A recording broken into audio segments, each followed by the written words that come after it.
यहीं से भगवान श्री कृष्ण को वासुदेव जी टोकरे में रख के उस पार गोकुल लेके गए हैं। यही मामा कंस रहते थे और यहीं से मामा जी का राज चलता था भैया जी। ब्रिज 84 कोस में और 4 गांव निज धाम, वृंदावन और मधुपुरी 100 बरसा नंद गाँव। देखो अभी हम मथुरा के यमुना मैया विश्राम घाट पर हैं और जैसे अब हम चल रहे हैं गोकुल की ओर। सामने जैसे देख रहे हैं पूरा हरा भरा जंगल है।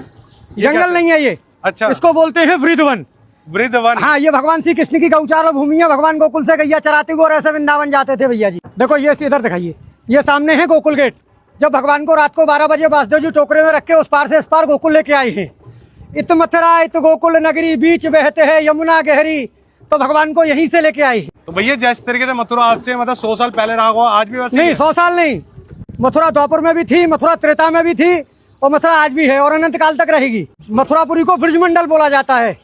अब देखो ये सामने कंस का किला है भैया जी। अच्छा, यही मामा कंस रहते थे और यहीं से मामा जी का राज चलता था भैया जी। मतलब कि वो रहते यहाँ पे थे। हाँ। और जेल उन्होंने कहीं और बनाई। जेल 1 किलोमीटर है यहाँ से। जो भगवान श्री कृष्ण का जन्म हुआ, देवकी वसुदेव जी को कंस बंद कर रखता, वो 1 किलोमीटर है यहाँ से। और कंस का अखाड़ा यहाँ से 1.5 किलोमीटर है, जहाँ भगवान का कंस के साथ में युद्ध हुआ है। क्योंकि भगवान के साथ में कंस का जो है शस्त्र युद्ध नहीं हुआ, मल्ल युद्ध हुआ। भगवान ने ब्रज में 4 चीज तो की नहीं। कभी पैर में पादुका नहीं पहनी भगवान ने। दूसरे नंबर भगवान ने कभी मुकुट धारण नहीं किया। तीसरे नंबर भगवान ने कोई शस्त्र ग्रहण नहीं किया और भगवान ने कभी शरीर पे कपड़े नहीं पहने। भगवान कृष्ण ने? हाँ, भगवान यशोदा मैया ने काली कमरिया दी थी, भगवान उसी को ओढ़ के रहते। और जैसे पीछे देखना, इनके बारे में बताइए क्या? देखो ये रानी घाट है जहाँ कंस की रानी स्नान करती थी भैया जी। अच्छा, कंस की रानी। उसके बराबर में ये वासुदेव घाट है। ऊपर सामने वासुदेव गेट है। यहीं से भगवान श्री कृष्ण को वासुदेव जी टोकरे में रख के उस पार गोकुल लेके गए हैं। अच्छा, सामने मैंने अब आपको बताया गोकुल गेट जी। ये सामने भैया जी स्वामी घाट है।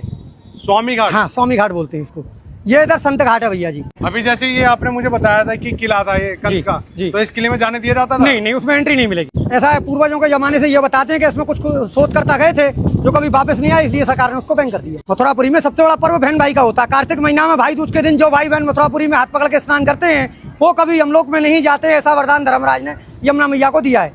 अच्छा, हाँ जी। तो सीधा स्वर्ग की प्राप्ति होती है उन्हें? हाँ जी, बैकुंठ। और जैसे देखने में पुराना काशी जैसा लगता है। हाँ जी। जैसे बनारस भी गया हूँ। हाँ जी। तो मुझे देखने में ऐसा लग रहा है, तो बनारस से कुछ। अब देखो ये गुदरिया घाट है भैया जी। कौन ये सा घाट है? द्वारकानाथ घाट है सामने। ये द्वारकाधीश की हवेली है। अच्छा, हाँ जी। तो जैसे मैं पूछूं कि बनारस के जैसा लगता है, बनारस की कुछ मान्यता है यहाँ पे? नहीं, बनारस की तो जितने भी तीर्थ हैं 4 महीने सब ब्रज में निवास करते हैं भैया जी। सावन भादों क्वार कार्तिक।